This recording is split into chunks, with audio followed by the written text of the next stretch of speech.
বাংলাদেশের দাবি না মানলে বিশ্বকাপ থেকে সরে আসতে পারে পাকিস্তান। টি-20 বিশ্বকাপের কাউন্টডাউন শেষ পর্যায়ে এসে টুর্নামেন্টের ভবিষ্যৎ নতুন করে সংকটে পড়েছে।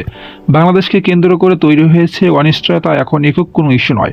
নিরাপত্তাজনিত উদ্যোগের কারণে ভারতের মাটিতে নিজেদের ম্যাচ সরিয়ে নেওয়ার দাবি জানিয়ে অনড় রয়েছে বাংলাদেশ ক্রিকেট বোর্ড বিসিবি। এই সংকটের মাঝেই এবার পাকিস্তান ও বাংলাদেশের পাশে দাঁড়িয়েছে। তাদের দাবি না মানলে বিশ্বকাপে অংশগ্রহণ নাও করতে পারে পাকিস্তান ক্রিকেট বোর্ড বিসিবি। পাকিস্তানের গণমাধ্যম জিও সুপারের প্রতিবেদনে বলা হয়েছে, বাংলাদেশ সরকার ও বিসিবির নিরাপত্তাজনিত উদ্যোগকে ইসলামাবাদ স্বীকৃতি দিয়েছে।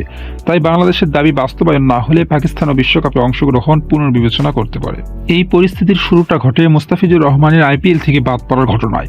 সেই ঘটনার পর থেকে ভারতীয় মাটিতে খেলোয়াড়দের নিরাপত্তা নিয়ে উদ্বিগ্ন হয় বিসিবি। এরপর আইসিসিকে চিঠি দিয়ে বাংলাদেশ তাদের বিশ্বকাপের ম্যাচগুলো ভারতের বাইরে শ্রীলঙ্কায় সরিয়ে দিতে অনুরোধ করে। আইসিসি শুরু থেকে এই সিদ্ধান্তে বাংলাদেশকে সরে আসার অনুরোধ করছে। আইসিসির প্রতিনিধি দল ঢাকায় এসে বিসিবির শীর্ষ কর্মকর্তাদের সঙ্গে বৈঠক করলেও বাংলাদেশ তাদের অবস্থান থেকে সরে আসেনি। বৈঠক শেষে বিসিবি জানিয়েছে তারা ভারতে না গিয়ে খেলার সিদ্ধান্তে এখনও অটল। পাশাপাশি গ্রুপ পরিবর্তন নিয়েও আলোচনা হয়েছে, কিন্তু তা সহজ নয়।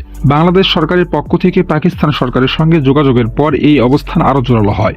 জিও সুপারের প্রতিবেদনে বলা হয়েছে, পাকিস্তান সরকার ও পিসিবি মনে করছে বাংলাদেশকে জোর করে ভারতে খেলতে বাধ্য করছে।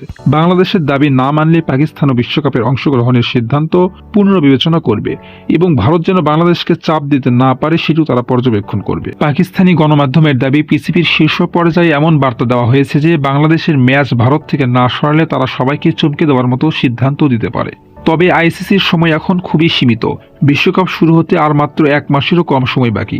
গ্রুপ পরিবর্তন করতে গেলে 2 গ্রুপের মোট 10টি দলের সঙ্গে আলোচনা করতে হবে। এছাড়া বাংলাদেশকে ভারতের বাইরে শ্রীলঙ্কায় ম্যাচ সরিয়ে নেওয়া হলে লজিস্টিক ও সম্প্রচারগত সমস্যা সৃষ্টি হবে। এসব জটিলতার মধ্যে আইসিসি কিভাবে সিদ্ধান্ত নেবে তা এখন অনিশ্চিত।